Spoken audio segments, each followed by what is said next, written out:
Grandmaster Vincent Cole. In our last session, Ms. Ruwana Segal will be speaking about numerology. Ruwana has delved deeply into esoteric studies, and today she runs her own successful tarot in action business and shop in Melbourne. Through a combination of personal life experience and ongoing studies, Ruwana has created her unique self-development program.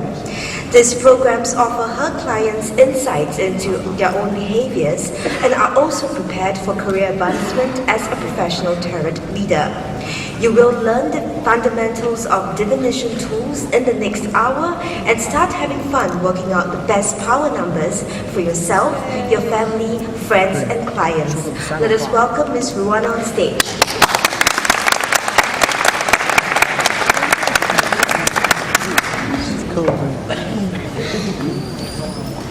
I'm so good at this horror.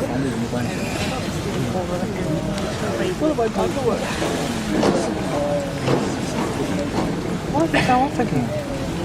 Just push that button. Oh, come on. It didn't go off. Hi everyone. My name is Rwanda and I'm so excited about presenting the secrets of numerology today. I do hope you enjoy my presentation. First of all, I'd like to thank Grandmaster Tang, Grandmaster Vincent Go, Ling Shi and Yanni, my friends Andre and Janine for this opportunity and for their support.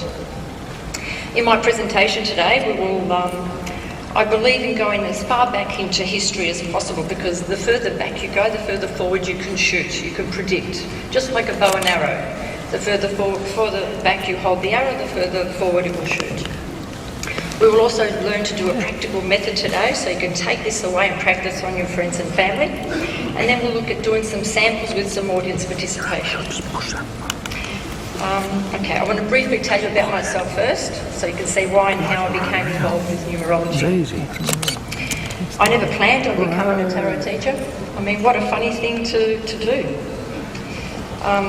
Or a numerology or a Western astrology teacher. But my passion and thirst was enough to attract others to learn. As far back as I can remember, I've been interested in all these modalities, and in 1995 I became a professional tarot reader, professional member with the Tarot Guild of Australia. I studied all sorts of modalities, 7 years of Western astrology, crystal workshops, all different varieties of meditation practices, even tried my hand at art. My library is full of books. I love reading. I worked at many festivals, special functions, new age shops. All these various activities were all part of helping me to self-develop and to open up.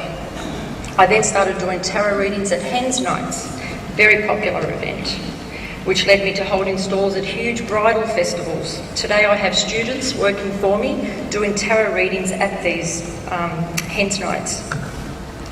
To date, I have opened 2 shops in Victoria, Australia, met many more wonderful people that have introduced me to many more discoveries.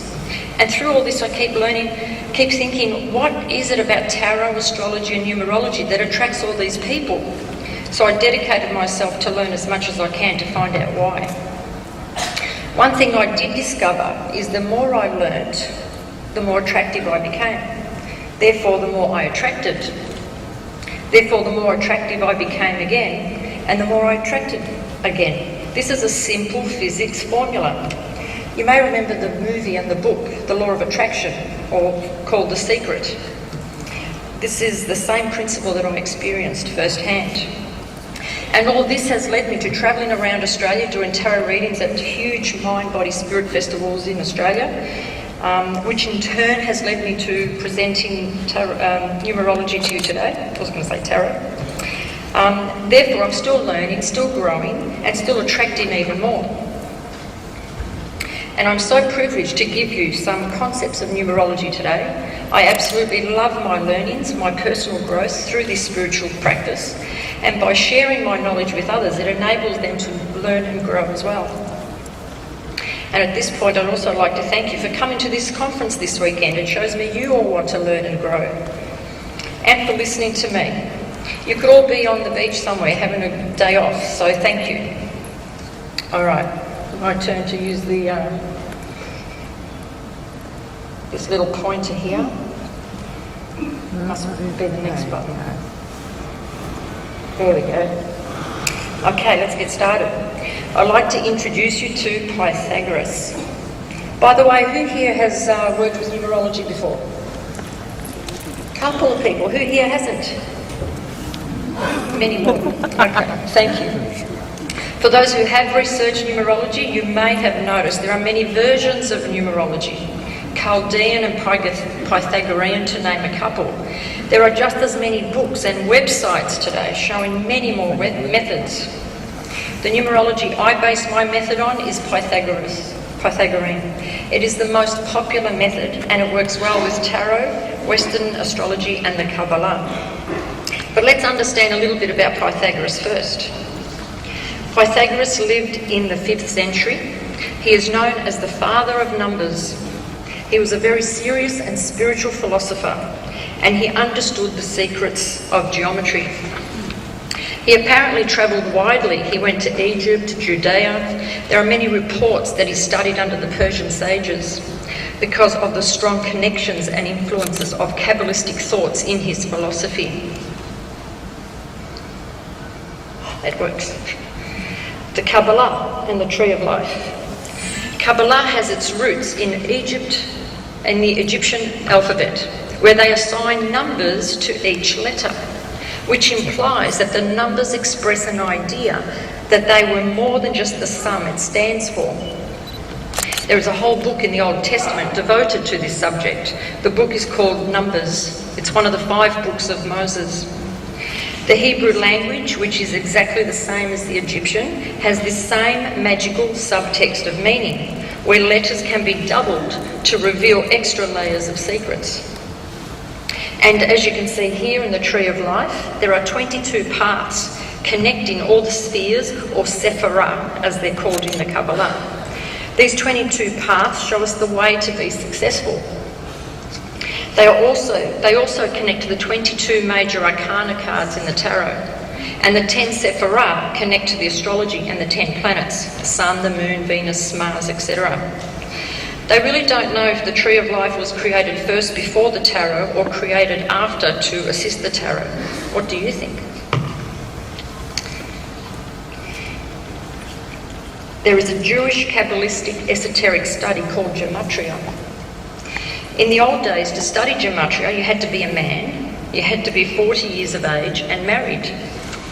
When I studied the Kabbalah, my teacher was a woman and she was single, which was a big no-no. But my, how times have changed.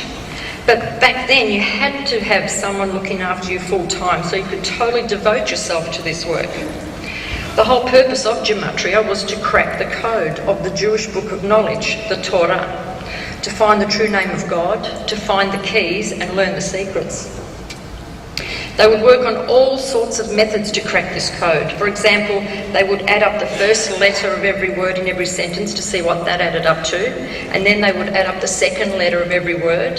They would even go backwards. They would create all sorts of patterns.